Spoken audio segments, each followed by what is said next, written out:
Shalom, pemirsa yang diberkati Tuhan, dimanapun berada. Bertemu kembali dalam seri pelajaran Sekolah Sabat. Sebelum kita belajar, mari kita berdoa. Terima kasih Tuhan untuk berkat yang Kau berikan pada kami, sehingga kami masih dapat merasakan kasih dan sayang-Mu. Kami akan belajar Tuhan akan firman-Mu melalui pelajaran Sekolah Sabat.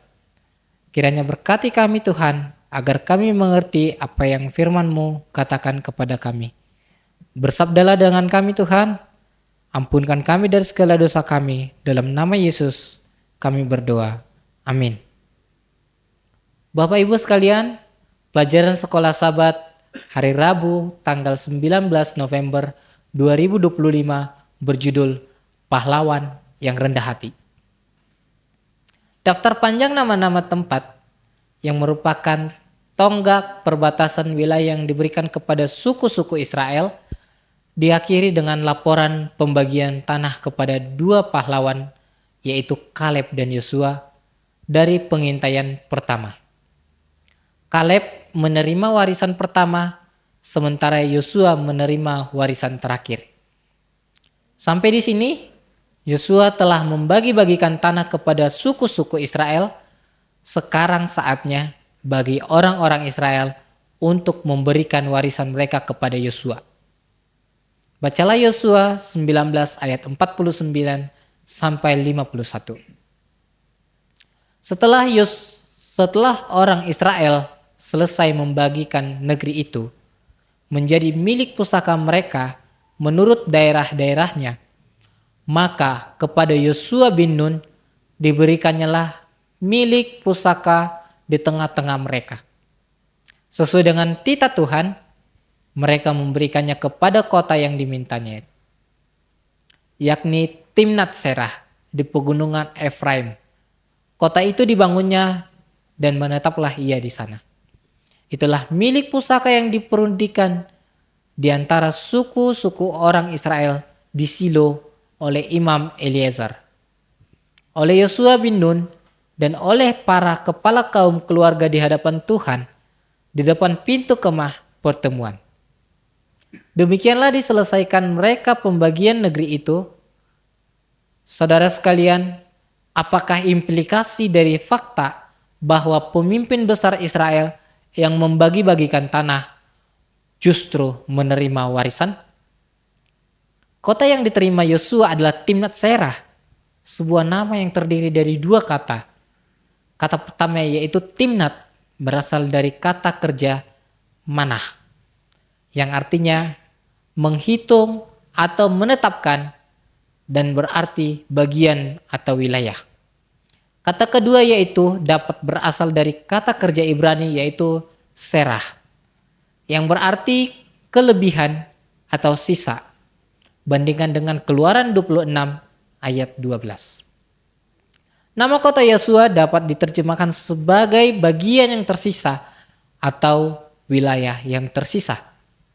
Nama kota yang dipilih Yosua dari yang tersisa menunjukkan karakter mulia dari pemimpin kedua Israel ini. Pertama-tama, dia menunggu sampai semua orang menerima bagian mereka. Kemudian Yosua tidak memilih salah satu wilayah yang paling padat penduduknya atau kota yang paling megah sebagai warisannya, tetapi memilih kota yang sederhana atau mungkin reruntuhan kota untuk membangunnya kembali dengan kerja keras. Bandingkan dengan Yosua 19 ayat 50. Saudara-saudara sekalian, selain itu, Timnat Serah terletak di dekat Silo, di sekitar tempat kudus, yang menunjukkan di mana prioritas Yosua berada, di mana hatinya tertuju. Tentu saja, setelah bangsa Israel yang baru lahir dipimpin ke tanah perjanjian, dan dengan pertolongan Tuhan, mereka mendapatkan tanah pusaka untuk setiap suku dan keluarga. Mereka tidak akan keberatan dengan permintaan Yosua untuk mendapatkan tanah pusaka yang lebih besar.